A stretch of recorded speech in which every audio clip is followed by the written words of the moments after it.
로마서 14장 15절부터 16절까지 17절까지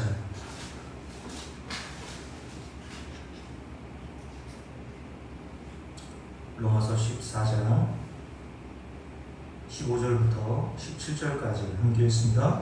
만일 음식으로 말미암아 내 형제가 근심하게 되면 이는 내가 사람으로 행하지 아니하니라.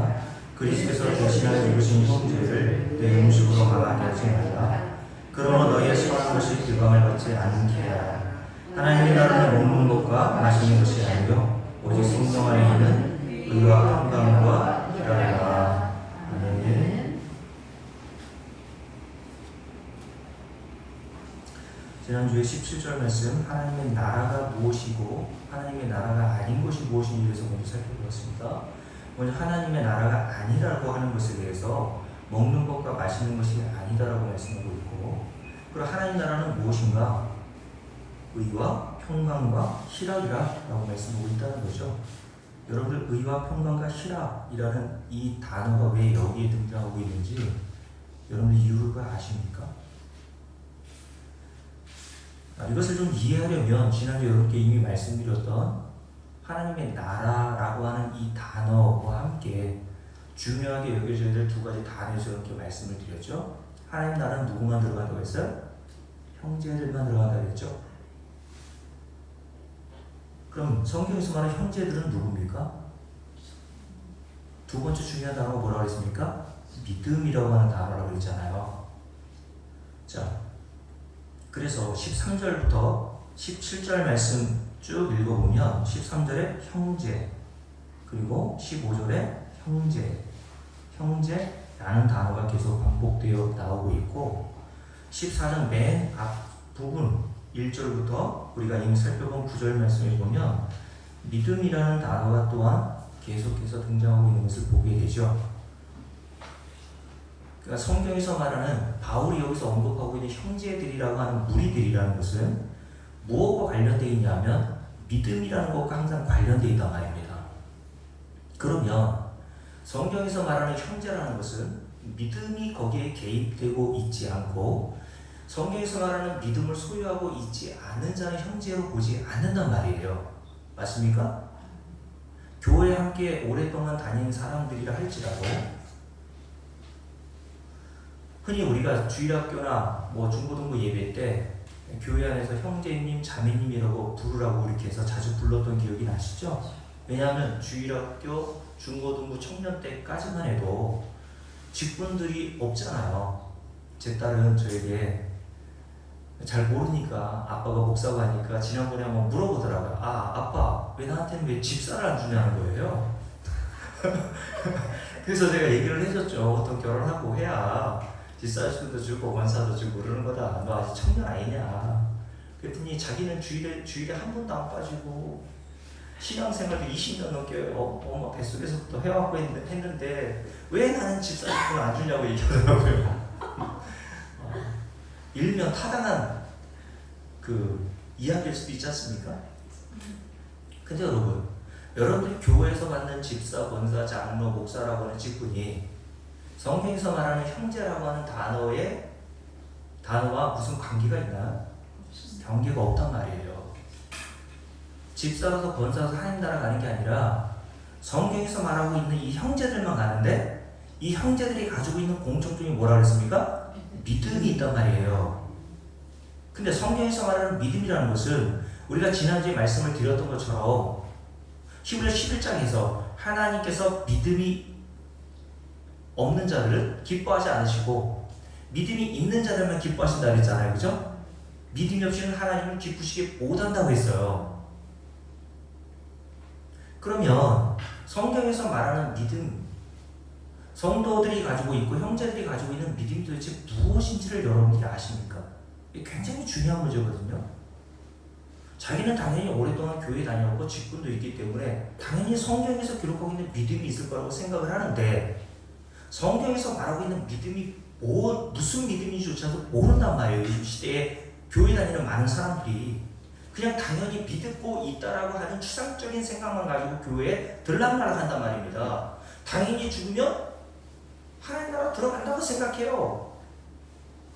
제가 5월, 6월 달에 거의 10번이나 장례식을 이렇게 다니고 막 했는데, 어제도 뭐 갑자기 제 나이가 또 그럴 때가 돼서 그런지 저희 동기 중에 장인어른이 돌아가셨다 해가지고 천안 장례식장에도 가고 그랬는데, 보니까는 위패라고 그러나요?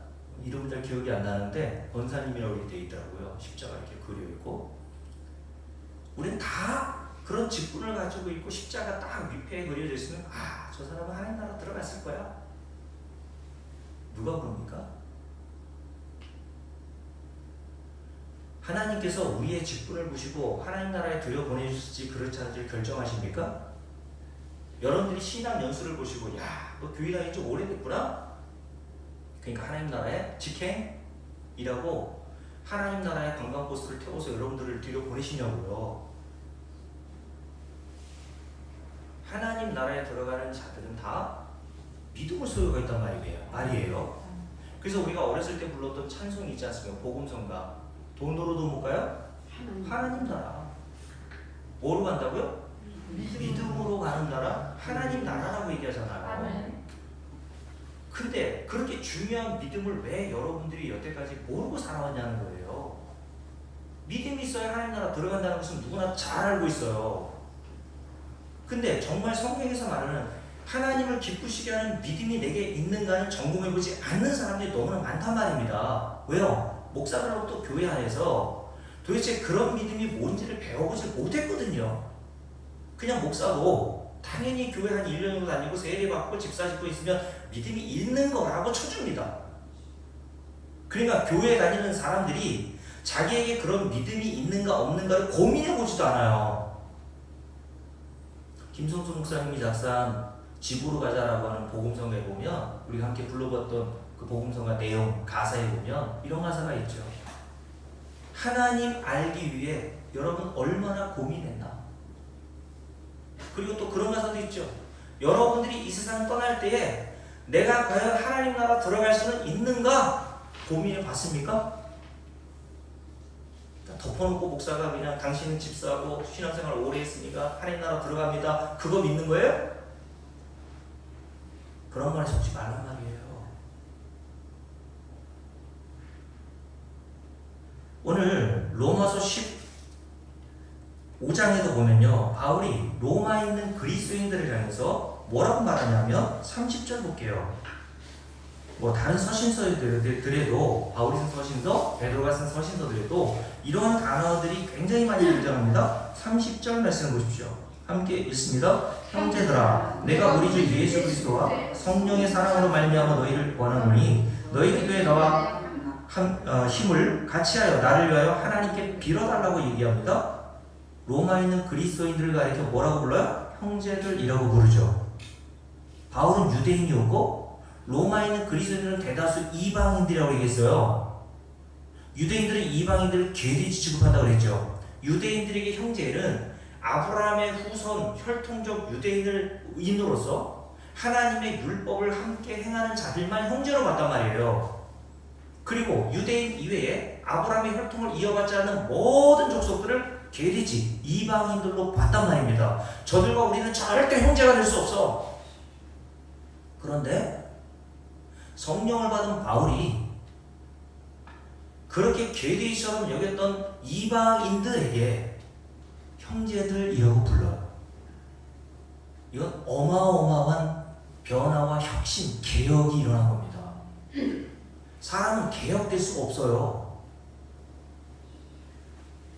박정희 대통령 때 1970년대, 80년대 초반 막 이렇게 새마을운동이 한창일 때가 있었죠. 제가 어렸을 때 생각해보면 새마을운동 막 해가지고 새마을 모자 쓰고 다니고 마을길 넓히고 초가지 벗겨내고 기와 그리고 스트레이트 지붕으로 다 씌우고 꼬불꼬불한 길 다 쭉쭉 펴가지고 고속도로 만들고, 그게 새마을운동 아닙니까?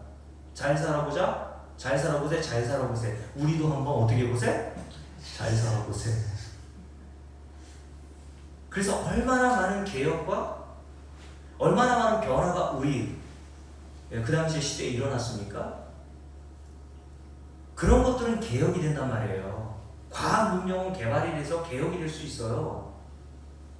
달나라도 보내고 앞으로 뭐 이 지구상에 살 날이 온난화 뭐 여러 가지 기후 문제 때문에 이 지구가 멸망할 것을 예상한 사람들이, 돈 많은 사람들이 화성에 가서 살라고 지금 막 별쇼를 하지 않습니까?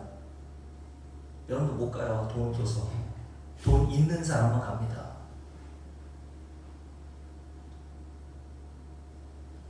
그런 개혁은 일어나도요, 인간은 개혁이 안 일어난다니까요.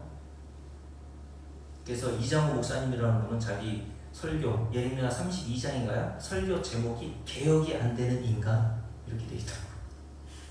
저와 여러분이 개혁이 되면 얼마나 개혁이 됐어요? 솔직하게 말해보세요. 여러분들이 제가 증거하는 복음을 듣고 얼마나 개혁됐습니까? 얼마나 많이 달라졌어요? 그 승질머리들 얼마나 좀 달라졌나요? 네? 얼마나 좀 달라졌어요. 인간은 복음의 능력이 아니면 개혁이 안 된다니까요. 근본적인 개혁 말이라는 거예요. 제가 말하는 개혁은. 근데 하나님의 복음의 말씀에 능력이 들어가면 인간이 이렇게 바울처럼 개혁이 됩니다. 그래서 자기만 알고 자기를 위해서만 사랑하며 살았던 인간이 예수 그리스도의 십자가의 복음을 듣고 하늘에 대한 소망을 갖게 되고, 이 땅에 눈이 빨개가지고 이 세상의 것들을 다 보화로 여기며 살던 사람이, 돈에 인색하고 악착했던 사람이 복음의 능력으로 이 세상의 것들의 애착에 대해서 조금씩 놔지게 되는 거예요. 하늘에 소망을 갖는데 어떻게 이 세상에 애착이 갑니까, 여러분? 그런 자신의 모습을 보고 애통해 할 줄 아는 게 성도라 그랬죠. 괴로운 겁니다. 왜 나는 이게 복음을 10년 동안 들었는데도 여전히 하나님 나라, 하늘의 것에 대한 관심은 없고, 여전히 세상 사람들처럼 땅 많은 거, 건물 많이 있는 거, 돈 많은 거, 이런 것만 내가 부요함을 복으로 여기며 사는가. 그래서 골로새 1장을 우리가 한 2년 전이죠. 앞으로 제가 주일날 어느 정도 제가 증거하는 복음의 기초적인 내용들이 끝나면 다시 시작할 테지만, 골로새 1장에 보면 바울이 골로새 교회 성도들이 뭐라 그랬습니까? 너희들이 복음 진리의 말씀을 들음으로 온 세상 가운데 열매를 맺어 자라가는도다. 그 열매가 뭐였어요? 예수 그리스도에 대한 믿음으로 말미암아 하늘에 대한 소망을 갖게 돼요. 그 하늘에 대한 소망을 가지고 있으니까 꽉 쥐고 있었던, 자기만 알고 자기를 위해서만 사용했던 재물을 성도들을 위해서 사용하다라는 거예요. 그게 복음의 능력입니다. 아멘. 여러분에게 그런 복음의 능력이 있어요? 그런 열매가 보입니까? 예수 그리스도에 대한 믿음이 있다면 여러분들이 그런 열매들이 맺혀 간다니까요. 그 믿음은 어디서 와요? 복음 진리를 들으면 오는 거예요. 아멘. 들으면, 믿음은 어디서 온다 그랬어요? 들음에서 온다 그랬어요. 그러니까 여러분들이 자꾸 복음 말씀을 듣고 믿음이 생겨 하늘의 소망을 가지면 가질수록 주머니가 가벼워집니다. 손해봐요, 세상에서. 맞습니까? 그러니까 여러분들 수요일날 그렇게 열심히 나오려고 하지 마세요. 은혜 받으면 큰일 나잖아요. 아주 지혜로운 분들이에요. 수요일날 안 나오고 말씀 무관심하고. 왜요? 내 마음대로 살거든요. 그래도 내 마음대로 살아도 아무런 꺼리낌이나 양심의 가책이 없어요. 예수 믿는 게 아니에요. 하나님은 자기 백성들을 생명이 되는 믿음을 공급해 주시기 위해서 반드시 복음이 들려오는 자리에 이끌어내십니다. 아멘. 왜요? 하나님의 방법, 믿음을 주시는 방법 오직 들음, 그리스도의 말씀으로 밖에 없거든요. 그러니까 태초 이전에 구원하기 위해 작정하신 자들은 반드시 복음의 말씀을 듣게 하시는 방향으로 우리를 인도해 가시는 거예요. 여러분들이 그렇게 되어가고 있습니까? 그러니까 여러분들이 다른 거 기도하기 전에 하나님 나에게 주 예수 그리스도에 대한 믿음을 허락해 달라고 기도하시고, 위험한 기도라고 했어요. 하늘에 대한 소망을 가지면 가질수록 이 세상에 대한 애착과 인색함과 그런 것들을 버려지게 되거든요. 그런 것들이 있을 때마다 괴롭거든요. 그러나 하나님의 백성들은 반드시 그 복된 자리에 인도하십니다. 그게 복인 거예요, 여러분. 그게 복인 줄 알고 사셔야 되는 거예요, 성도들. 아멘. 자, 다시요. 유대인이었고 특별히 율법에 철저하게 순종하고 율법을 행하고 어렸을 때부터 그런 교육을 받아왔던 머리부터 발끝까지 유대교에 아주 찌들어 있었던 이런 바울이 이런 개혁이 일어났다는 것, 이방인이요 개돼지처럼 여겼던 로마의 그리스도인들을 향해서 내 형제들이라고 부를 수 있다는 것은 복음의 능력이 아니면 안 됩니다. 아멘. 그래서 제가 여러분들에게 10년 동안 여러분들이 뭘 그렇게 억지로 하라고 강요한 적이 있나요? 솔직히 목회자로서 전에 목사님 어떻게 하셨는지 잘 모르겠고 그냥 무적 다짐식으로 여러분들에게 그냥 강요하고 강조하고 그러면 지옥 가요. 그런 복 못 받아요. 이런 식으로 이야기를 해주는 게 훨씬 목회는 편합니다. 근데 저는 복음의 능력을 믿습니다. 아멘. 한 사람이라도 복음의 능력으로 개혁이 돼서 예수 그리스도의 믿음을 갖고 하늘의 소망을 갖고 품어 이 세상의 것들에 조금씩 애착을 내려놓는다면 그게 하나님의 행하시는 일이란 말이에요. 우리가 그런 복음의 능력을 믿습니까 정말? 자 다시요. 로마의 그리스도인들에게 바울이 지금 뭐라고 그랬다고요? 30절에 형제들아 이렇게 불러요. 이게 엄청난 개혁이라고 그랬죠? 자 여기뿐만 아니라 16장 17절 보세요. 16장 17절에도 이렇게 얘기해서 함께 했습니다. 형제들아 내가 너희를 권하노니 너희가 배운 교훈을 거슬러 분쟁을 일으키거나 거치게 하는 자들을 살피고 그들에게서 떠나라 라고 얘기합니다. 형제들이라고 계속해서 로마의 그리스도인들 향해서 이야기를 합니다. 지금 바울이 로마의 그리스도인들에 아첨하는 게 아니에요. 진짜 로마의 그리스도인들 개돼지처럼 여기는 이방인들을 형제로 받아들인 겁니다. 왜요? 바울은 깨달았어요. 성령을 통해서. 뭘 깨달았냐면 로마서 9장을 한번 보세요. 로마서 9장에 보면 바울이 이렇게 얘기하죠. 자 6절 말씀 함께 읽을게요. 그러나 하나님의 말씀이 폐하여진 것 같지 않도다. 자 줄을 보세요. 이스라엘에게서 난 그들이 다 이스라엘이 아니었다. 이걸 깨달았던 거예요. 아멘. 아브라함의 후손들 야곱의 혈통을 이어받은 모든 자들이 하나님의 백성 이스라엘인 줄 알았는데 그게 아니었구나. 외모적으로 혈통적으로 저들이 이스라엘 하나님의 백성이라고 여기는데 성령을 통해서 깨닫게 되니까 야 그런 혈통적인 외적인 것들은 하나님 앞에서 아무것도 아니라는 것을 깨달았던 거예요. 목사 자식들 장로 가문 아무 의미 없어. 그러면서 이렇게 얘기하죠. 그 뒤에 함께 읽습니다. 7절 또한 아브라함의 씨가 다 그의 자녀가 아니라 오직 이삭으로부터 난 자라야 내 씨랑 분리라 하셨으니 곧 줄을 보세요. 아브라함이 낳은 자녀들 중에 두 부류에 딱 나눠지는 거예요. 육신의 자녀가 있고 하나님의 자녀가 있단 말이에요. 육신으로 볼 때는 아브라함이 낳은 자식들 아닙니까? 이삭 낳기 전에 이스마엘이라고 하는 아들을 낳았잖아. 아브라함이. 이스마엘도 역시 아브라함의 피가 섞인 아브라함의 씨죠. 아브라함의 자손 아들이었단 말이에요. 근데 하나님께서 그 이스마엘에서 뭐라고 하십니까? 하나님의 자녀 아니야 라고 하십니다. 아멘. 그는 육신의 자녀 마귀의 자녀 라고 말씀하시고 하나님의 자녀라고 하는 이 말씀을 들을 자는 오직 이삭 약속으로부터 난 자라야 하나님의 자녀다 라고 하시죠. 그죠? 그 뒤에 그래서 이렇게 되어 있잖아요. 오직 약속의 자녀가 씨로 여기심을 받았느니라. 약속의 말씀은 이것이니 명령이 때에 내가 이르리니 사라에게 아들이 있으리라 하시니라. 하나님께서 이렇게 약속하신 아들을 주신 이삭만 하나님의 자녀인 거야 라고 말씀하시더라는 거예요. 그러니 하나님의 자녀가 되는지 육신의 자녀가 되는지는 내가 결정하는 겁니까? 이스마엘과 이삭이 내가 하나님의 자녀가 될게요 이삭은 얘기했고 있고 이스마엘은 나는 하나님의 자녀가 되기 싫어요. 육신의 자녀가 될래요. 라고 결정한 거예요?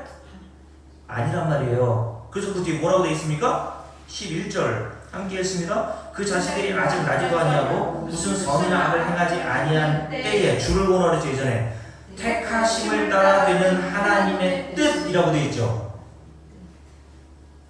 하나님의 자녀가 되고 육신의 자녀가 되는 것은 우리의 결정과 우리의 선택에 달린 것이 아니라 하나님께서 택하셔야 되는 겁니다. 아멘. 맞습니까? 아멘. 믿음은 들으면서 온다 그랬는데 모든 자가 들으면 믿음이 오는 게 아니에요. 그래서 바울이 서신서에서 믿음은 모든 사람의 것이 아니다라고 얘기했어요. 아멘. 복음의 말씀을 똑같이 들어도 어떤 사람은 그 복음의 진리의 말씀을 듣고 믿음이 발생하여 영생을 얻은 사람이 있는 반면에 똑같은 복음 진리의 말씀을 들었는데도 믿음이 발생하지 않아 영원한 지옥 형벌로 들어가는 자들이 있단 말이에요. 그것은 자기의 선택과 결정권에 있는 것이 아니라 하나님이 태초 이전에 미리 택하여 주신 성도들이 있고 그들은 하나님께서 반드시 진리의 말씀으로 믿음을 발생시켜 구원에 이르게 하신단 말이에요. 그것을 에서와 야곱의 이야기를 통해서 하나님께서 이미 창세기에서 보여주신 거란 말이에요. 이게 구원이야. 아브라함이 뭘 잘한 게 있냐? 아브라함이 에서 형보다 뭘 더 나은 게 있어? 내가 그런데 에서가 아니라 야곱을 택하셨단 말이에요.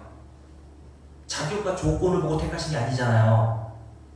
그래서 사도행전 10장에 보면 베드로를 고넬료 이방인 집에 보내시면서 베드로가 깨달았던 게 뭡니까? 우리가 함께 읽었으니까 찾아보진 않을게요. 아, 하나님은 사람의 외모를 보시는 분이 아니시구나. 아멘.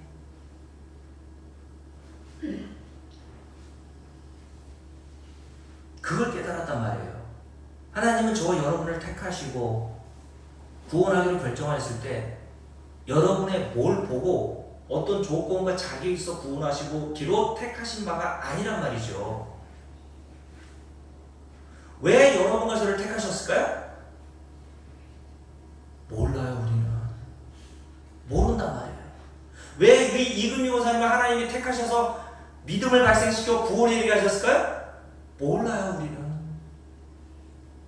그래서 찬송가 가사에 보면 이렇게 돼 있죠. 왜 내게 성령 주셔서 뭐죠? 내 마음을 감동해 주 예수 믿게 하는지 알아요? 몰라요? 난 알 수 없도다.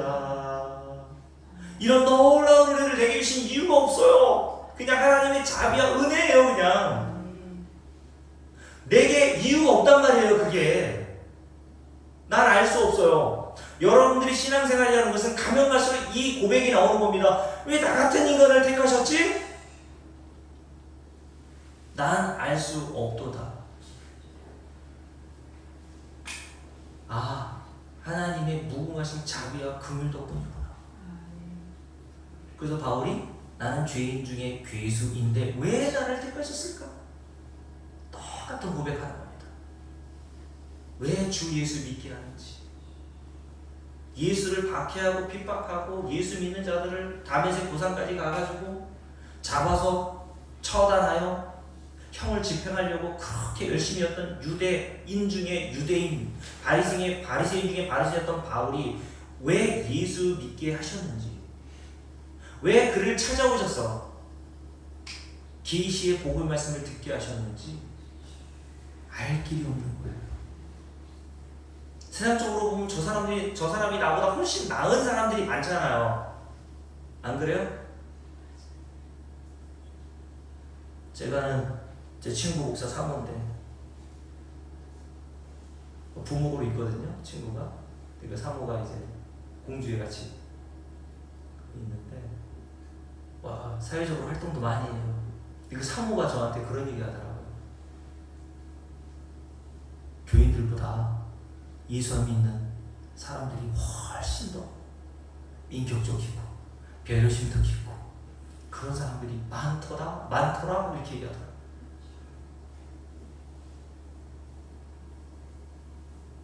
저도 그런 경험들을 많이 합니다. 그런 것들을 보면 여러분 부끄러워하셔야 되는 거예요. 그게 자연스러운 게 아니라 여러분 마을 사람들보다 여러분들이 예수님에도 불구하고 더 도덕적이고 윤리적인 부분에 있어서 더 악착하고 인색하다는 말 동네에서 듣잖아요? 부끄러운 줄 아셔야 되는 거예요. 그리고 또 한 가지는 그런 나 자신을 바라보면서 이 노래가 나와야 되는 겁니다. 왜 내게 성령 주셔서 그럼에도 불구하고 주 예수를 믿어 구원에 이르게 하는지 난 알 수 없도다. 자, 바울이 뭘 깨달았다고요? 그 이전에는 혈통적 아브라함의 후손들만 형제로 여기고 하나님 나라 들어갈 줄 알았는데 바울이 뭘 깨달았습니까? 이스라엘하고 다 이스라엘이 아니구나. 아브라함의 자손들 중에서도 약속의 자녀가 있고 하나님의 자녀가 있고 육신의 자녀가 있고 결국 이 모든 선택권은 나에게 달린 것이 아니라 하나님께 달려있는 거구나. 이걸 깨달은 거예요. 이런 믿음을 가진 자들을 뭐라고 한다고요? 형제들이라고 부르고. 아멘. 그래서 모든 형제들은 다 닮잖아요. 그죠? 나이가 들면 들수록 형제들은 닮아가는 것 같아요. 저도 이제는 뭐 이렇게 나이가 이제 50이 넘었지 않습니까? 제 동생하고 이제 4살 차이고 저희 누이하고 위로 2살 차이인데 어렸을 때는 뭐 이렇게 닮은 걸 잘 몰랐는데 나이가 들면 들수록 이렇게 저 얼굴을 보면 제 동생 얼굴을 보면 가끔 깜짝 놀래요. 내가 왜 저기 있냐? 형제들은 뭐예요? 닮잖아. 그죠? 이미영 목사님만 봐도 이강호 목사님 제가 알잖아요? 그 넙대대한 얼굴 닮았어 보니까. 이승희 목사님이 그러시잖아요. 그죠? 얼굴 넙대대하시잖아요. 형제들은 닮는다니까요. 식성도 닮을 때가 있고 걸음걸이도 닮을 때가 있단 말이에요. 하나님 왜 그런 걸 모습을 이 세상 속 가운데서 보여주시는 줄 아세요? 성경에서 말하는 형제들도 닮는단 말입니다. 뭘 닮아요? 같은 믿음을 가지고 있는 것이 닮는 거예요. 다른 게 닮는 게 아니에요. 여러분들이 뭐 닮을 게 있어요? 그런 거 외적인 거 그런 거 닮아가는 게 아니라 하나님께서 동일한 믿음을 성도들 형제들에게 주셨기 때문에 그 동일한 믿음을 소유한 성도들은요 그 동일한 믿음을 통해서 뭔가 동일한 닮은 것들이 나온다니까요. 그래서 바울처럼 우리도 가면 갈수록 죄인 중에 괴수로 알게 되는 거예요. 아, 바울이 내 마음이었구나. 그러니 바울의 이런 고백들이 전혀 공감이 안 되고 전혀 이해를 못하는 사람은요 형제가 아닌 겁니다. 이런 말씀은 마찬가지예요. 아, 구원이라는 거는 내가 결정하고 선택할 문제가 아니라 태초 이전에 하나님이 선택하셔서 거저 은혜로 주시는 거구나. 이런 믿음이 여러분에게 있습니까? 이걸 닮아간다라고 얘기하는 겁니다. 그걸 형제라고 말한단 말이에요.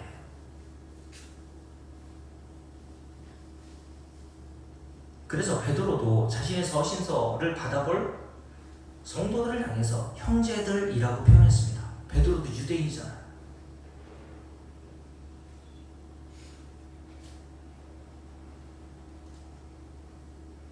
그래서 여러분 야고보서 1장을 볼까요? 야고보서 2장을 볼게요. 야고보서 2장에 보면 성경에서 말하는 형제들이란 어떤 자들인지에서 여러 기서 명확하게 말씀하고 있어요. 자, 야고보서 2장이에요.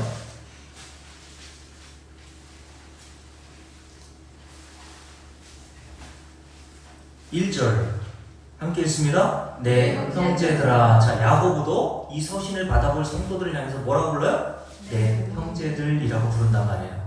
육신에 피 한 방울 섞이지 않은 자들이에요. 이 서신을 받아볼 자들은. 근데 바울뿐만 아니라 베드로뿐만 아니라 야고보, 이 야고보를 쓴 사람은 예수님의 첫 번째 동생이거든요. 그러니까 예수님의 제자 가운데 야고보가 있었잖아요. 야고보와 야고보의 형제 요한이 있었는데 그 야고보가 아니라 예수님에게는 육신의 동생들이 있었단 말이에요. 네? 요셉과 마리아 사이에 낳은 육신의 동생 가운데 형제였던 야고보라고 하는 사람이 오늘 서신을 쓴 겁니다. 그런데 뭐라고 자신을 가리켜 얘기합니까? 2장 1절 볼게요. 함께 읽습니다. 형제들아, 내 형제들아, 주를 고르세요. 영광의 주라고 그랬어요. 여기서 주라고 하는 단어는 유대인들은 하나님이라고 하는 이름을 함부로 부르지 않기 위해서 또 다른 이름, 주라고 하는 이름으로 자주 불렀습니다. 거룩하시고 하나님의 이름을 함부로 부르지 말아야 돼요.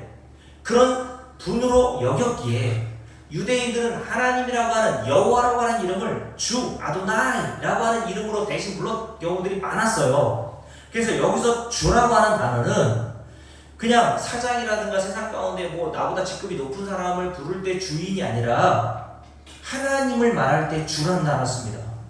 아멘. 영광의 하나님이란 뜻이에요. 그분이 누구예요? 야고보가 영광의 주, 영광의 하나님이라고 부른 분이 누구예요? 예수 그리스도란 말이에요. 그래서 그 뒤에 곧 우리 주 예수 그리스도에 대한 믿음을 너희가 가졌으니, 이런 말씀이 중요하단 말이에요. 자, 형제들이라고 하는 데에는 공통점이 있다 그랬어요. 믿음이 있다라고 했어요. 근데 어떤 믿음? 여기 나오잖아요. 우리 주 예수 그리스도에 대한 믿음을 너희가 가졌으니. 아멘. 이들을 가리켜 뭐라고 한다고? 형제라고 한다고 말한단 말이에요. 그러니까 예수님의 어떻게 보면 육신적으로, 물론 예수님께서 성령의 잉태함을 통해서 또 다른 방식으로 마리아에게 잉태하셔서 이 세상에 오셨지만 세상 사람들보다는 그 사실을 인정하지 않는 사람들의 시선으로는 야고보라는 사람은 예수님의 바로 밑동생 아닙니까? 그러니까 형제로 본 거죠. 형제? 요셉의 아들, 예수, 그 다음에 야고보, 뭐 이렇게 본 거 아닙니까? 그리고 야고보도 어렸을 때 예수님과 함께 그 집에서 지내면서 형제니까 뭐라고 불렀겠어요? 뭐라고 불렀겠어요? 예수님을 형이라고 불렀겠죠. 형님, 형, 예수 형, 이렇게 분명히 불렀을 거 아닙니까? 그렇잖아요? 제 동생이 저한테 형이라고 부르는 것처럼 형제니까. 근데 그런 야고보에게 성령이 임하니까 예수 그리스도를 뭐라고 부른다고요? 하나님이라고 불러요. 아멘. 영광의 주, 아멘. 곧 우리 주 예수 그리스도. 그리스도라는 뜻은 히브리어로 메시아라는 뜻이거든요. 메시아라는 뜻은 구약의 하나님께서 구원자로 보내실 자를 메시아라고 생각했어요. 메시아로 불렀단 말이에요. 유대인들은 로마의 지배에 있을 때 그 메시아를 기다렸거든요. 정치적으로 우리를 해방시킬 메시아, 로마의 압제로부터 우리를 구원할 그 메시아, 구원자, 하나님이 약속하신 구원자를 바라보고 기다렸습니다. 그래서 군중들이 처음에 예수를 따른 겁니다. 야! 보리떡 2개로, 그리고 뭐예요? 보리떡 5개, 물고기 2마리로 5,000명을 먹이고도 12 광주리가 남게 하시고 여러 기적들을 행하는 것을 보면서, 우와! 드디어 구약에서 예언되어 있던 메시아! 우리를 이 정치적인 압박, 로마의 지배로부터 구원해주고 경제적으로 더 이상 고생하지 않을 수 있게끔 우리를 먹이시고 부자가 되게 하실 그 메시아가 왔다! 라고 해서 예수님이 예루살렘에 입성하셨을 때 호산나 다윗의 자손이야! 라고 하면서 막 화나있지 않습니까? 그러다가 얼마 못 가죠? 예수님이 십자가에 달려 죽으실 때 예수님의 제자들을 위해서 다 도망갔단 말입니다. 왜요? 우리가 생각하고 기다렸던 메시아가 아니잖아? 저거 메시아가 아니고 그 당시에 종교 지도자였던 바리새인과 서기관들이 예수님의 제목으로 붙였던 신성 모독자, 하나님의 보내신 메시아가 아니라 신성 모독하여서 저주를 받아 십자가에 죽은 죄수잖아? 이렇게 생각했단 말이에요. 근데 성령이 임한 자들이 베드로와 바울이 성령이 임하니까 예수 그리스도를 뭐라고 부른다고요? 하나님이라고 부른단 말이에요. 아멘. 하나님은 알파와 오메가, 처음과 끝이 없으신 분이에요. 예수 그리스도가 하나님이시라고 하는 믿음은요, 굉장히 중요한 이 당시의 믿음이었습니다. 아멘. 근데 오늘 육신적으로 성령이 임하기 전에는 예수님을 형으로 불렀던 야고보라고 하는 자가 예수 그리스도를 하나님 구약의 메시아로 바라보고 있다는 거예요. 아멘. 이 믿음을 하나님께서 성도들, 형제들이라고 부르는 자들에게 주신단 말이죠. 그래서 오늘 말씀에 뭐라고 되어 있습니까? 내 형제들아, 영광의 주 곧 우리 주 예수 그리스도에 대한 믿음을 너희가 어떻게 됐어요? 가졌어요, 획득했어요. 가졌다고 되어 있습니다. 가졌다는 것은 누군가 수여해 줬다는 거거든요. 내가 노력하고 힘써서 구한 그리고 획득한 것이 믿음이 아니라 누군가로부터 수여받은 게 믿음이라는 뜻이에요. 맞아요? 그럼 이 믿음이라는 것은 우리의 노력과 공로로 의해서 얻어진 것이나 획득한 것이 아니라 수여받은 것이라면 그 믿음은 선물이겠죠. 아멘. 선물은 거저 주어지는 것을 선물이라고 한단 말이에요.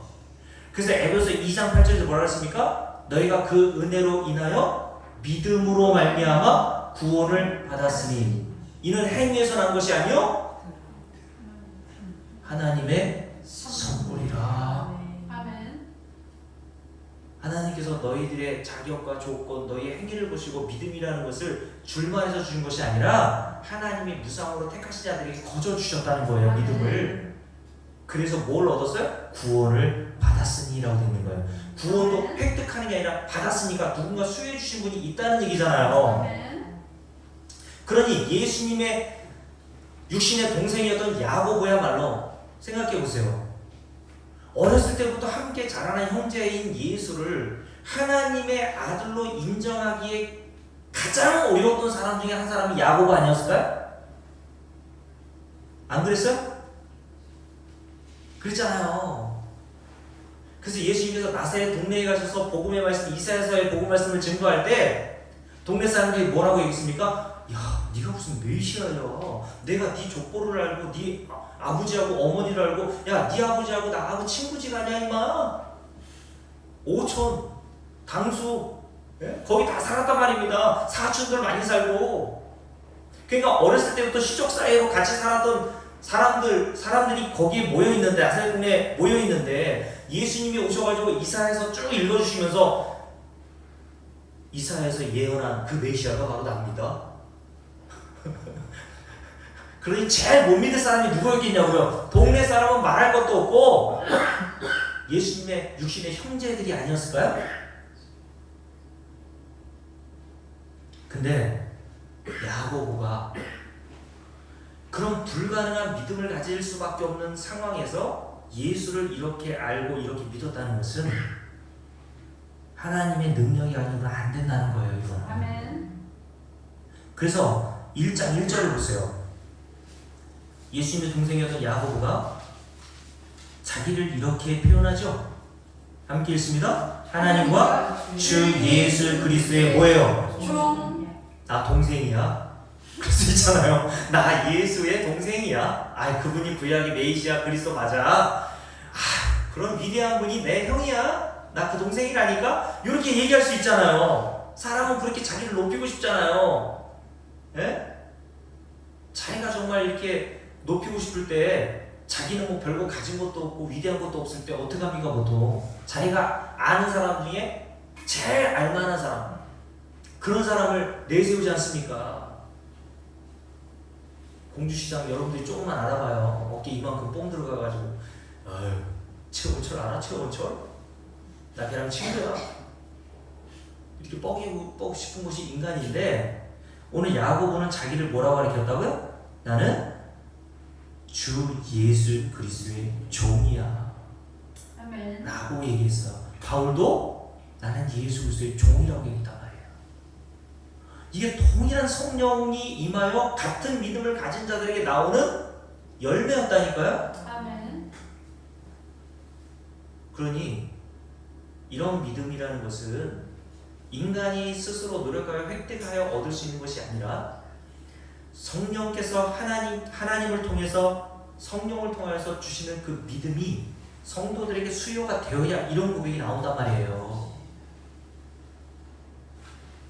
이런 믿음을 가진 자들을 누구라고 얘기하나 성경에서 형제들이라고 하고 이런 형제들만 하나님 나라에 들어간단 말입니다. 아멘. 맞습니까? 아멘.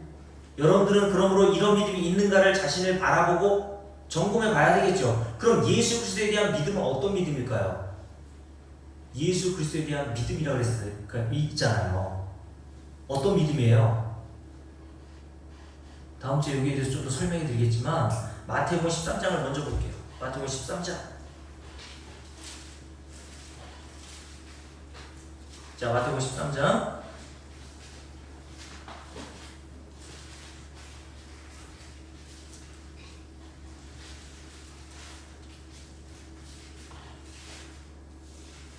자,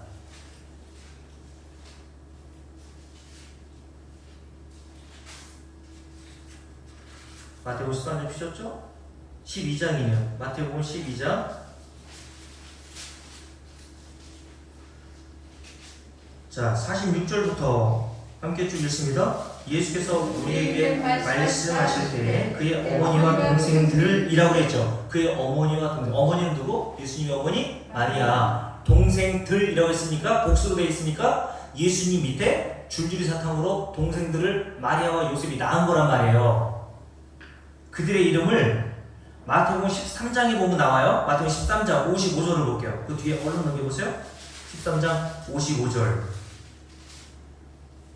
자, 53절부터 읽습니다. 예수께서 이 모든 비유를 마치신 후에 그곳을 떠나사 고향으로 돌아가사 그들의 회당에서 가르치시니 그들이 놀라 이르되 이 사람의 이 지혜와 이런 능력이 어디서 났느냐? 이는 목수의 아들이 아니냐? 이 동네 사람들이 다 알고 있었단 말입니다. 예수님의 신상을. 목수의 아들, 요셉의 아들 아니야 저거? 그리고 그 어머니는 마리아라. 예수님의 형제들의 이름이 나오죠. 야고보가 먼저 나오잖아요. 야고보서를 쓴 야고보가 바로 이 야고보입니다. 야고보, 요셉, 시몬, 유다. 그리고 56절에 보면 그 누이들이라고 했어요. 이름은 거론되어 있지 않지만 낳기도 많이 낳나 봐요. 네? 여자 동생들도 많았단 말입니다.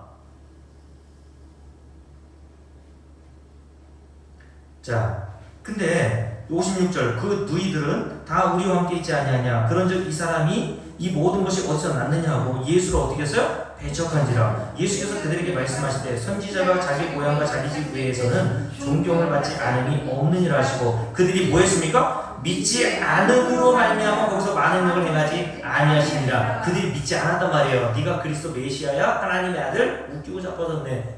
당연히 동네 사람이라 더 못 믿죠. 어렸을 때부터 자라난 모습을 다 봤거든요. 근데 그랬던 야고보 그의 동생이 예수를 영광의 주라고 부른다는 것은 놀라운 일이라고 제가 얘기했잖아요. 자, 그런데 처음에는 예수님의 어머니와 이런 동생들이 예수님을 찾아갔단 말입니다. 왜냐하면 예수님이 그 당시에 귀신 들렸다는 얘기를 동네 사람들뿐만 아니라 주변에 많은 사람들이 하고 있었거든요. 그러니까 걱정돼서 예수님을 잡으러 온 거예요. 지금으로 말하면 정신병에 좀 쳐르려고 잡으러 온 겁니다. 지금 예수를. 미쳤다는 얘기 동네 사람들이 많이 하는데 무슨 얘기를 하고 다니는 거야 너. 자, 47절 말씀 함께 읽습니다. 한 사람이 예수께 여짜오되 12장이에요. 다시 넘어보세요. 12장 함께 읽습니다. 한 사람이 예수께 여짜오되 보소서 당신의 어머니와 동생들이 당신께 말하려고 밖에 서 있나이다 하니 말하는 사람에게 대답하여 이르시되 자 줄을 보세요. 누가 내 어머니이며 내 동생들이냐. 주님이 말씀하십니다. 몰라서 물어요 지금? 주님이? 누가 내 어머니이며 내 동생들이냐. 한마디로 말 누가 내 가족이란 말이야? 누가 하나님 나라에 들어가서 함께 하나님을 아버지라고 부를 수 있는 성경에서 말하는 진짜 형제들이냐? 라고 주님께서 말씀하신 거예요. 누굽니까? 49절 손을 내밀어 제자들을 가리켜 이르실 때 나의 어머니와 나의 동생들을 보라. 함께 피를 나는 동생들, 야고보를 비롯해서 예수님의 동생들이 예수님을 잡으러 왔는데 그들을 형제로 부르지 않으시고 제자들을 향해 손을 가리키면서 이들이 바로 내 형제들이야 라고 주님 말씀하셨다는 거예요. 유대인들 입장에서 도저히 납득이 안 되는 거죠. 그러면서 이런 말씀합니다. 50절 중요한 말씀이니까 함께 읽을게요. 누구든지라고 했어요? 누구든지 줄을 고르죠. 누구든지 유대인이든지 이방인이든지 남녀노소 빈부지 할 것 없이 누구든지 어떤 자? 하늘에 계신 내 아버지의 뜻대로 하는 자가 내 형제요? 자매요? 어머니니라. 아멘. 야, 하나님 나라의 가족으로 보일 하나님 나라의 형제들 누군 줄 알아? 육신의 혈통을 이어받은 저들이 내 형제 자매라고 하는데 아니야. 이스라엘 후손들 아브라함의 혈통을 이어받았다고 자랑하는데 아니야. 교회 오래 다녔고 직분이 뭐고 그런 자는 아니야. 어떤 자만 하나님 나라 형제요 자매로 가족으로 보인다고요? 내 아버지의 뜻대로 행하는 자라야. 이게 뭡니까? 자라야라는 뜻은 이들만이라는 뜻이에요. 오직이라는 뜻입니다. 내 아버지의 뜻대로 행하는 자라만 내 형제요, 내 자매요, 어머니다, 내 가족들이다 아멘. 라고 얘기하신 거예요. 누가요? 예수 그리스도께서. 하나님의 아들이. 그럼 여러분 하나님의 뜻이 뭡니까? 하나님의 뜻을 행하는 자라야 내 형제요 자매와 모친 하나님의 형제들이라고 했잖아요. 그 이병호사님 내 아버지의 뜻이 뭐야? 뜻대로 행하는 자라만 하나님께 형제라고 하는 부름을 받을 수 있고 하나님 나라 들어가는 자라고 말씀하고 있잖아요. 그러면 이 말씀이 중요한 의미가 있는 것은 도대체 하나님의 뜻이 뭔 줄 알아야 하잖아요.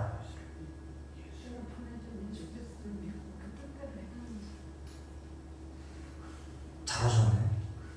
요한복음 6장 우리 이병호 사님이 지금 얘기하신 것처럼 예수님께서 요한복음 6장에 이렇게 말씀하셨어요. 내 아버지의 뜻은 아버지께서 보내신 나를 믿고 영생을 얻는 자가 바로 아버지의 뜻을 행하는 자야. 아멘. 그러니까 즉 한마디로 말하면 예수 믿는 자. 아멘. 그러면 다 이렇게 생각해. 나 예수 믿는데? 다음 주에 예수 믿는 게 뭔지, 어떤 예수를 여러분들이 믿어야 하는지에 대해서 말씀을 드리겠습니다. 결국 유대인 아브라함의 혈통, 목사 자신 다 필요 없어요. 어떤 믿음? 예수 그리스도에 대한 믿음. 아멘. 예수님 말씀하셨잖아요. 그들만 하나님 나라에 들어간다는 거예요. 세례받고 세례받지 않고 그건 아무 관계 없습니다. 내 아버지의 뜻대로 행하는 자라야만 하나님 나라 들어갈 내 형제들이야. 근데 말씀 마칠게요. 이렇게 하나님의 뜻을 행한 자로서 바울이 등장하고 야고보가 등장하죠. 근데 야고보가 예수 그리스도 어떻게 믿는 자라 그리고 야고보서 2장에 되어 있습니까? 영광의 주라고 되어 있잖아요. 아멘. 영광을 받으셔야 마땅할 창조주 하나님이라는 뜻이라요. 아멘. 예수 그리스도를 이렇게 믿지 않는 자는 내 형제 아니란 말이에요. 성경에서 말하는 그것뿐만 아니라 다음 주에는 사도신경을 함께 살펴보면서 정말 우리가 무엇을 믿고 살아가야 되는 데서 함께 살펴볼 텐데 다음 주에 사도신경을 좀 이렇게 꼼꼼히 좀 읽어보시면 좋을 것 같아요. 여러분에게 물을게요. 마지막으로 여러분들은 예수 그리스도에 대한 믿음을 가진 자가 맞습니까? 그들만 야고보도 내 형제들이라고 했어요. 하나님께서 여러분에게 이런 믿음을 수여해 주셔서 저와 여러분이 이 땅을 끝나 하나님 나라 들어가서 하나님을 아버지로 모시고 살아가는 형제로 자매로 뵙게 되는 은혜가 있기를 주의 이름으로 축복합니다. 아멘. 우리 함께